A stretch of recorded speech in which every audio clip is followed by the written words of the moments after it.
হরে কৃষ্ণ। এই শুভ সন্ধ্যায় সবাইকে কৃষ্ণ প্রীতি রইল। জয় জয় নিতাই গৌর সীতানাথ প্রেমানন্দে হরি হরি বল। জয় জয় নিতাই গৌর সীতানাথ প্রেমানন্দে হরি হরি বল। জয় জয় নিতাই গৌর সীতানাথ প্রেমানন্দে হরি হরি বল। সকল গৌর ভক্তবৃন্দের শ্রীচরণে অগণিত প্রণাম রইল। আমার শিক্ষাগুরু দীক্ষাগুরু শ্রীচরণে প্রণাম রইল। আমার পিতামাতার শ্রীচরণে প্রণাম রইল। পৃথিবীর মধ্যে ভগবত ভক্তির উপায়ী মানুষ ভগবানকে খুঁজে পায়।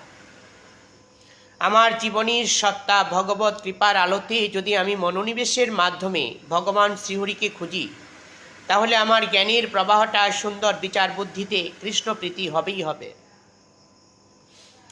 শাস্ত্রের প্রতিনিধি ভাবনা নিয়ে ভগবান শ্রীহরির সঙ্গে মনের মিল রেখে চলতে হবে। আমরা জীবনী শাস্ত্রবুদ্ধি বুঝি নাই, মনের ভাবনাটাকে সুন্দর দৃষ্টিকোণ ধরাবো সেটাই বুঝি নাই, মনের ভাবনাটাকে সুন্দর আচরণ দিব সেটাই বুঝি নাই। আমরা জীবনে বুঝেছিলাম মায়ার অপরাধ। মনটাকে সুন্দর বিচার দেওয়া, শুভক্ষণ শুভ লক্ষণ ধরিয়ে দেওয়া, প্রতিটা মানুষের ভাবনাটাকে শুভ শক্তিতে চালানো, সুন্দর আচরণের মাধ্যমে কৃষ্ণ কৃপাকে আঁকড়ে ধরা। আজকে আমাদের এই ভাবনাটাকে বোঝাতে গেলে হরিভক্তি হলো আমাদের জীবনের একান্ত প্রয়োজনীয়। ভক্তি ভাবনাটাই জীবনের একান্ত প্রয়োজনীয়। শাস্ত্রের বিচার বুদ্ধি থেকে একটা কথা বলা হয়, আমরা জীবনে সুন্দর আচরণের মাধ্যমে ভগবত কৃপার আলোতে চলতে চাই। প্রথমত আমাদের জানানো হচ্ছে আমরা জীবনের প্রক্রিয়াটা সুন্দর বিচারে শুদ্ধভাবে চালাতে চাই, শাস্ত্রের বিচার বুদ্ধি ধরে চলতে চাই, রাগ এবং অনুরাগের মাধ্যমে নিজকে সুন্দর বিচার বুদ্ধি ধরাতে চাই। কৃষ্ণ প্রেমকে আমরা জীবনের একান্ত প্রয়োজনীয় মনে করে আমরা কৃষ্ণ ভক্তিটাকে সুন্দর ভাবনায় আমার জীবন মনোপ্রাণ চালিত করতে চাই। আজকে আমাদের সুন্দর বিচার বুদ্ধি শ্রীমতী রাধারানীর ভাব অথবা সাধুদের একান্ত মন, সেটাই প্রয়োজন ছিল। আমরা পৃথিবীর মধ্যে বারবার জন্ম হব, বারবার মৃত্যু হবে, এই যে ভাবনার বিচারে আমরা কি করে গেলাম।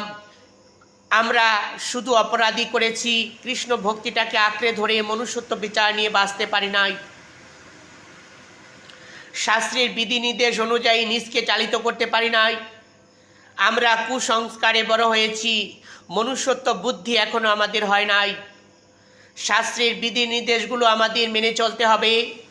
সেই প্রসঙ্গ নিয়ে একটা উত্তর দিচ্ছি।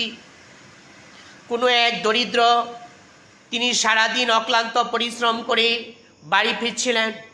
এমন সময় ভাবছিলেন বাড়িতে কি রান্না হলো, গিয়ে দেখেন এখনো রান্না হয় নাই। তো একটু ক্ষণকাল অপেক্ষা করে বলেছে আমার তো বেশ খিদে লেগেছে। তখন এই দরিদ্র মানুষটা বাড়িতে তেমন কিছু খাওয়ার ছিল না, এক বাড়িতে গিয়ে খাবার চাইল।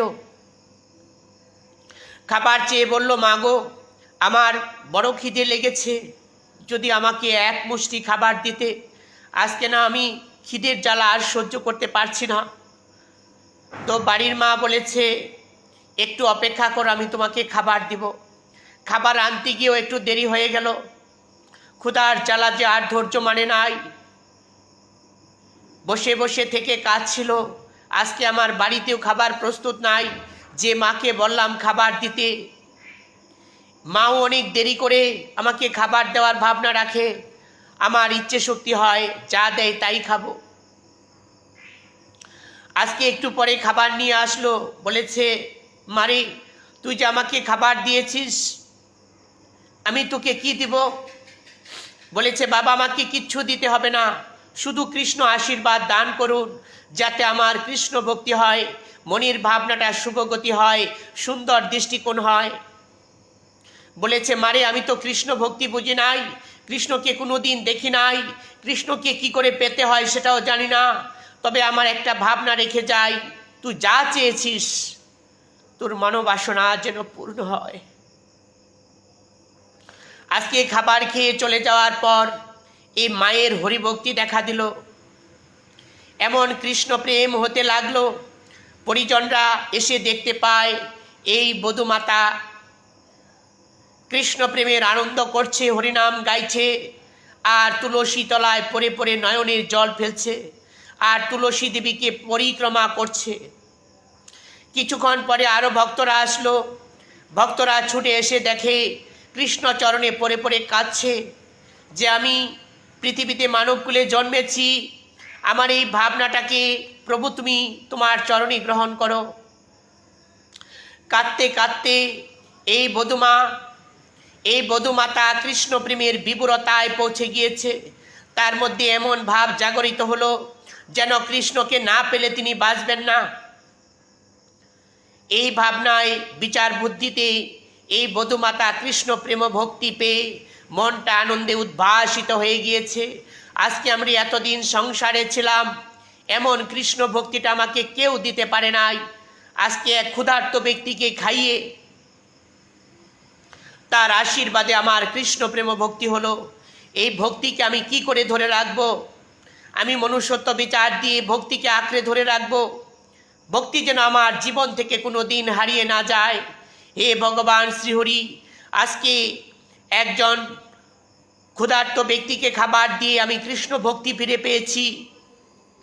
এই ভক্তিটা আমি কি করে আঁকড়ে ধরবো জানা নাই, তবে একটা সংজ্ঞা তুমি আমাকে জানিয়ে দাও।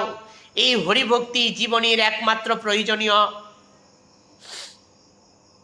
হরিভক্তির ভাবনাটা বোঝাতে গেলে